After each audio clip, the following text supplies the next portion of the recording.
Hey, salut, ici Chris Anton de Testomax. Dans la vidéo d'aujourd'hui, vidéo courte, on va parler de la testostérone rend-elle agressif? C'est une question qu'on me pose assez souvent quand on sait que je fais du travail sur la testostérone, que c'est mon domaine. Les gens me demandent, Chris, est-ce que la testostérone rend agressif? Est-ce que les hommes qui prennent des injections de testostérone, des patchs, des machins, est-ce qu'en augmentant même naturellement ma testostérone, est-ce que je vais devenir plus agressif? Alors la réponse, elle est rapide. C'est non. La testostérone ne rend pas plus agressif. C'est une idée populaire, une légende urbaine un peu, qui tend à faire croire que la testostérone rend plus agressif. Alors première chose à savoir, c'est vrai chez les animaux. Chez les animaux, par exemple des rats ou n'importe quels animaux, si on fait des expériences en laboratoire et qu'on leur administre de la testostérone exogène, sous forme d'injection par exemple, eh bien ces rats auront tendance à avoir un comportement plus agressif, surtout chez les mâles évidemment. Donc c'est vrai chez les animaux, mais c'est une tendance qui ne se retrouve pas du tout chez l'être humain. On ne sait pas exactement pourquoi, mais vous n'êtes pas sans savoir que nous, l'être humain, on a un esprit, on est capable de penser, on est capable de réfléchir. Donc c'est pas en ayant tout simplement plus d'une hormone qu'on devient plus agressif. C'est beaucoup plus compliqué que ça chez l'être humain. Il n'y a aucune corrélation entre testostérone et agressivité.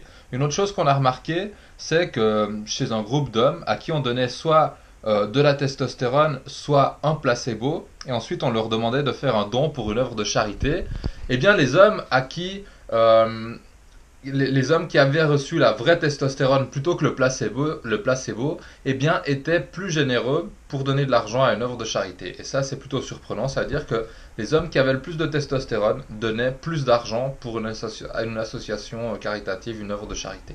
Donc voilà. Il y a pas mal d'études. Il y avait une autre étude que je vous ai notée ici dont je voulais vous parler. Voilà, enfin toutes les études qui ont un peu analysé les gens qui commencent des thérapies de remplacement de testostérone. Donc ça veut dire qu'ils commencent des injections pour augmenter leur testostérone.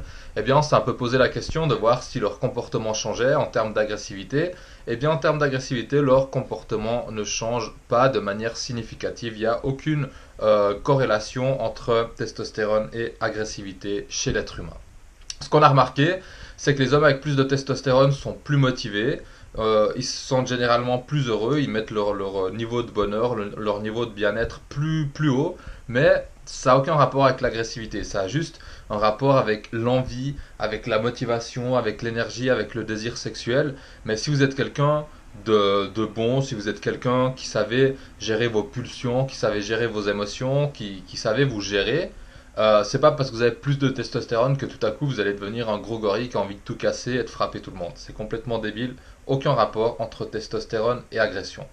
Dernière chose dont je voulais parler, c'est que souvent, quand on voit un sportif d'élite, ou particulièrement dans le monde de la musculation, quand on voit un de ces sportifs piquer une rage folle, on dit ah mais ça c'est le dopage, c'est les hormones, c'est la testostérone, les stéroïdes anabolisants, etc. C'est complètement débile.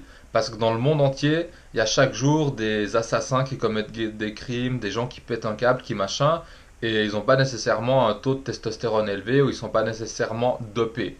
Ça n'a pas vraiment de rapport. C'est juste que dans le sport, comme dans n'importe quel milieu, ça peut arriver que les gens craquent. Ils sont souvent poussés à bout, ils sont souvent surentraînés, ils sont souvent, dans le cas des bodybuilders par exemple, ils font des sèches monstrueusement difficiles pour les compétitions. Ils ont tout le temps faim pendant des mois.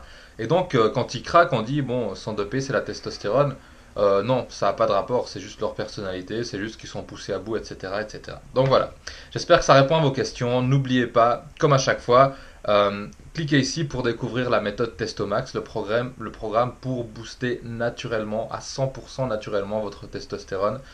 C'est très important si vous êtes un homme, que vous sentez que votre testostérone est peut-être basse, que vous avez moins de libido, problème d'érection, moins d'énergie. Eh bien, je vous recommande vraiment de cliquer ici ou dans la description dessous la vidéo pour regarder un peu ce programme Testomax. Voilà, c'était Chris Anton, on se retrouve très bientôt dans une nouvelle vidéo sur la testo. A plus.